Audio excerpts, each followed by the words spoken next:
Hey guys, I'll see you guys tonight at 9 p.m. for Fallout Equestria Dead Tree, and I'll see you Sunday at 3 p.m. all Eastern Standard Time for Warhammer 40k RPG. In addition to this, I have a book coming out. It's linked in the description below. Go check it out. See you there, and in the meantime, on with the review.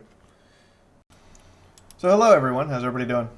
Welcome to the Tyranids! I did say I had one more Battlefleet Gothic video for you guys. Didn't say what it was. It's Nids.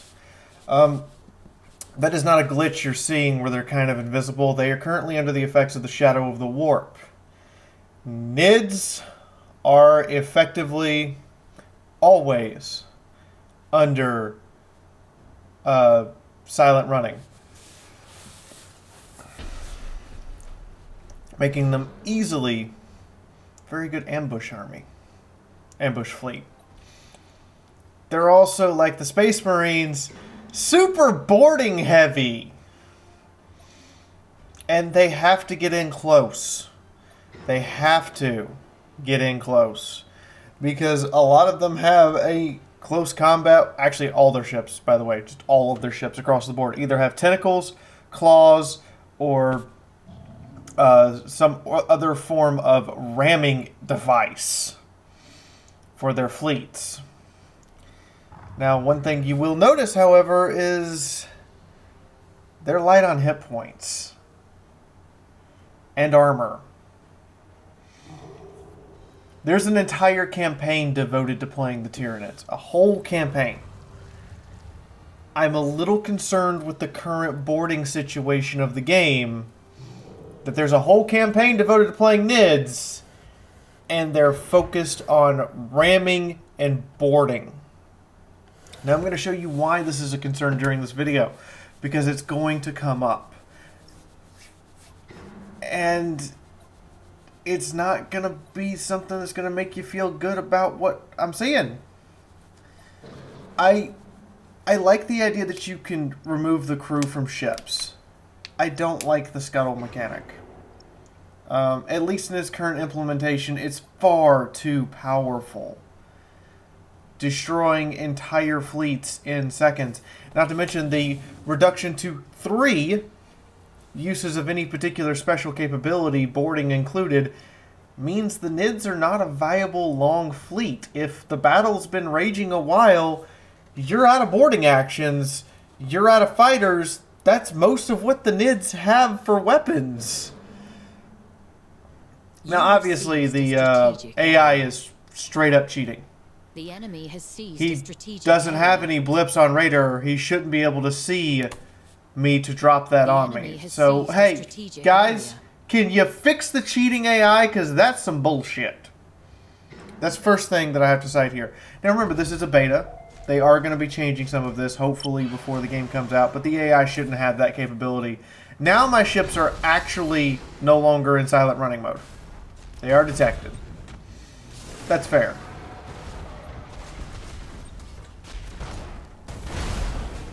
I am launching boarding torpedoes. I am launching my Lictor assaults.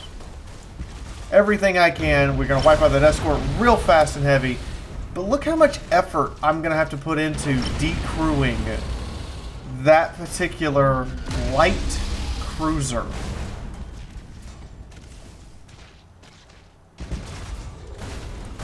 As you can see, we're still shooting her. We've hit her with 2 waves of boarding torpedoes. We've hit her with a boarding action.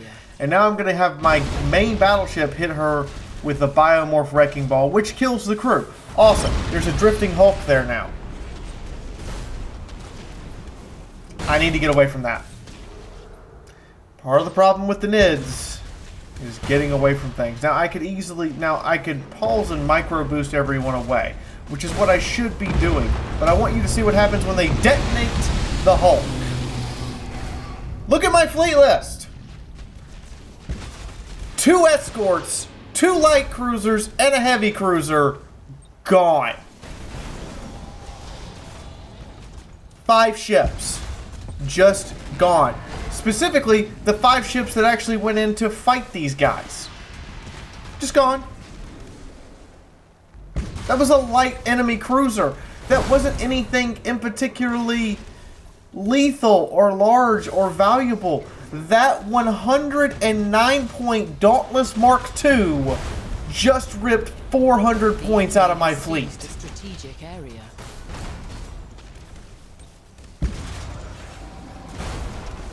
You tell me how I'm supposed to run a boarding army when the enemy can flip the switch as soon as the ship is destroyed, as soon as the ship has lost all of its crew.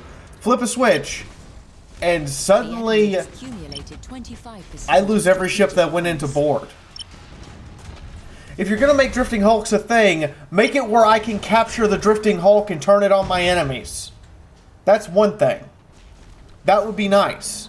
That would make sense. If you're going to make it where I can completely decrew a ship, make it where I can turn it on my enemies. But seriously, the self-destruct mechanic is way too powerful. Full health. Heavy cruiser, gone. Full health light cruiser, gone. And I'm noticing the NIDs are really kind of squishy. Because that was just a regular plasma bomb, and it just ripped half a light cruiser in half. Like, it destroyed half a light cruiser, one hit. And there's another Drifting Hulk self-destruction.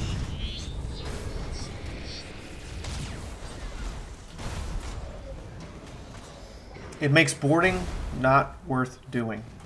At least not to the point you decrew the ship.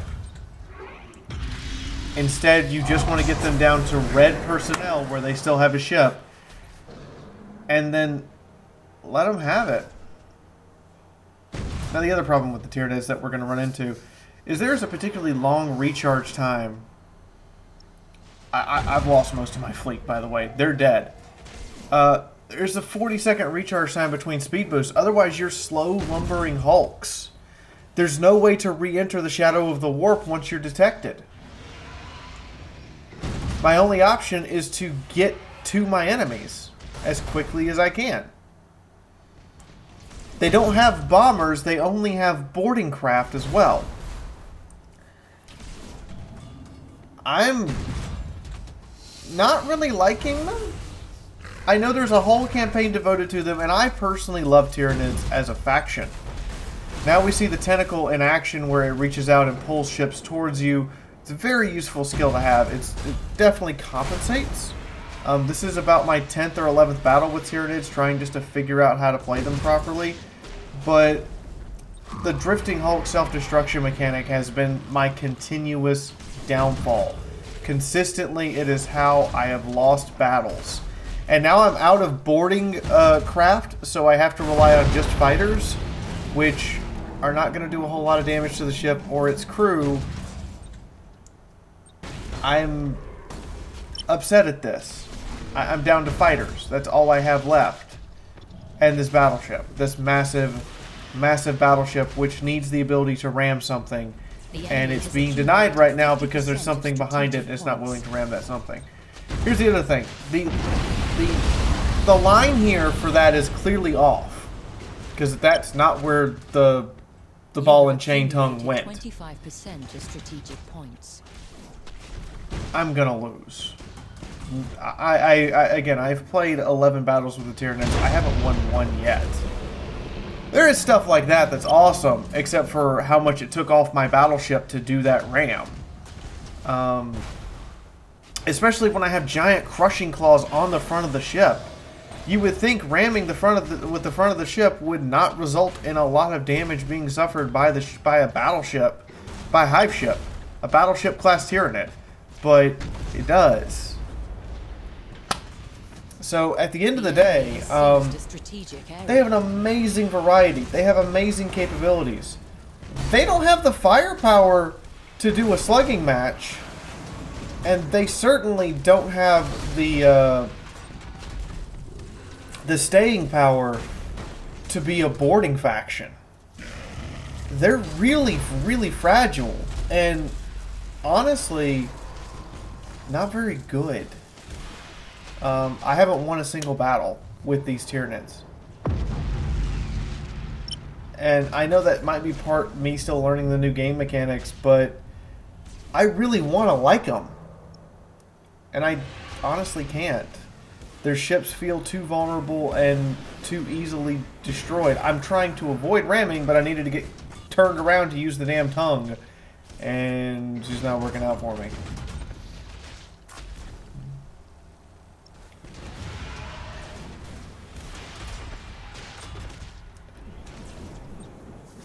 So Tyranids are really designed to isolate and pull in and hold down the enemy, but I'm having trouble just fighting them. Now, thankfully, I've eliminated all his turrets, so he's pretty well screwed.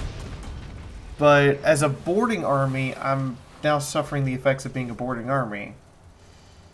Low armor, genuinely lower range damage capability mixed with low hit points does not serve the Tyranids well. That's what you saw is correct. I have 1600 or 2000 HP on my hive ship, where everyone else's battleships are 2400. So you are correct when you see that I have less HP on my battleship than all the other factions.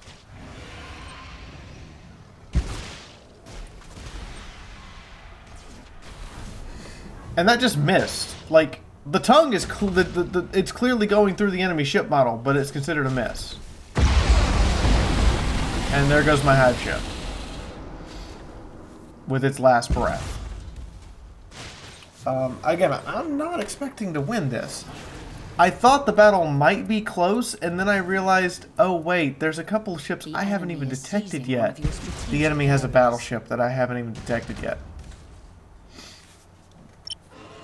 So, take it for what you will. The Nids are good at dealing with individual targets. The ability to swarm enemy targets and deal massive damage, but then they have self-destructing hulks that just remove a good chunk of my shields. I'm trying to avoid whatever that fire is up there, and now we're about to see another drifting hulk.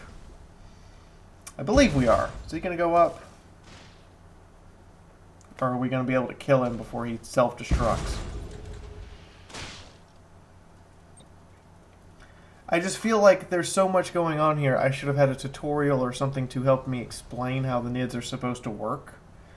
But I also have felt consistently playing 11 battles as the Tyranids that the enemy just has more armor and more hit points and more staying power than the Tyranids do, and you don't have a way of really regenerating your health consistently. You don't have a way of really bringing a threat to bear when much of your fleet is relying on limited use special abilities. The Acid Infestation Hive ship has nothing but launch bays. Once it's out of launch bays, it's useless in every facet of the word. So I feel like increasing the uses, particularly for larger vessels, increasing the uses of their special abilities would be nice. The battleship point-wise for Tyranids feels like it should be ticked down a little bit, especially when their battleships don't have as many hit points. I mean, what do you guys think? Have all of you at least played the beta or seen it or understand it now? Now, they do all come with tentacles, crushing claws, or torpedoes. Awesome. So they all come with either melee or boarding weapons, and they work great. I'm not even going to argue that. They work great and amazing. One thing I did notice is the Synaptic Link attribute. There's no ship that has the corresponding attribute. You need a Synaptic Control for Synaptic Link to work. None of the other ships have Synaptic Control as an attribute. It doesn't exist. So Synaptic Link is clearly just either not in the game yet or just broken. Because it's saying that you need a ship with the other attribute, but there's no ship with that attribute. They all have Synaptic Links, but none of them have Synaptic Control.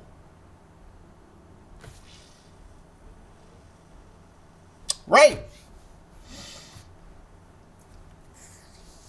And the regeneration, it doesn't feel fast. With no ability to go back into hiding on the spot, the regeneration doesn't feel fast enough. I honestly feel like they should be able to cloak themselves back into the shadow of the warp if they break sensor contact, and they don't do that. They stay lit up. Which means that taking the option to withdraw vessels to regenerate them doesn't always work because you're still visible to be shot at. I do like that they are a boarding army because that's what they should be, but I'm sitting here going over all of these different destroyers and frigates, and I'm trying to find something that has synaptic control. And I'm also scrolling through here looking at all of the different weapon varieties. I'm really kind of disappointed at the different number of weapons. I'm honestly disappointed by the number of weapons because they either seem to have bioplasma, bioacid, melee weapons, fighters, torpedoes. That's it. You have 5 weapons, and you have no weapons that are for sure hits. Even the tentacles are a chance hit. They have chance of missing. All of your weapons have chances of missing. And then when I look at other factions that, like, let's just go with the Imperial Navy, who have macro cannons, plasma macro cannons, lances that have a 100% chance to hit, ramming prows, lance prows, turrets. Lance turrets, by the way, something that the Tyranids don't have at all. And fighters and nova cannons. You see where this is going. All our enemies have a lot more weapon variety, and I feel like the Nids should have more weapon variety. I honestly feel like they should have something that for sure hits, and I honestly feel like I should not have to take a special ability to get lightning strikes. That is not okay. I should not have to take a special ability to have lightning strikes when every other faction has them by default, and I'm supposed to be a boarding faction, but the lictor ability is the only way to get lightning strikes. So this fleet, if you're going to put a whole campaign under their name, needs some work. Not sure how much work, but they really need to be looked at and then play tested against every other fleet repeatedly with people who have not been playing the game. So you need randoms. I hate to say that. Thank you for the beta test. I look forward to the beta test in January. Hopefully there's some fixes. Do you agree with me? Do you hate me? Do you want to cuss me out and tell me I don't know what I'm talking about? Comments are below. Hit the like button if you found this video helpful or informative. Please do try to make sure this gets back to TLS Interactive. I'm going to do my best. You guys do your best via social media or the Steam forums or however you want to do it. And I'll see you guys tonight, 9 o'clock, Fallout Equestria. Come on in. I will also see you guys on Christmas Eve for Cards Against Humanity all day. And lastly, I will see you guys tomorrow for Slay the Spire. I think that's it. 9 p.m. Eastern Standard Time. See you tonight. Oh, my book. I'm publishing a book. Come check it out. Seriously, it's happening. It's a thing. I need as many... If you want it, now's the time to get it. Come on in. I need help getting those publication fees. And here's the previous Battlefleet Gothic video for you guys. Here's probably some other Warhammer 40k stuff. I'm going to go record our thing with Remlays, and I will see you guys tonight.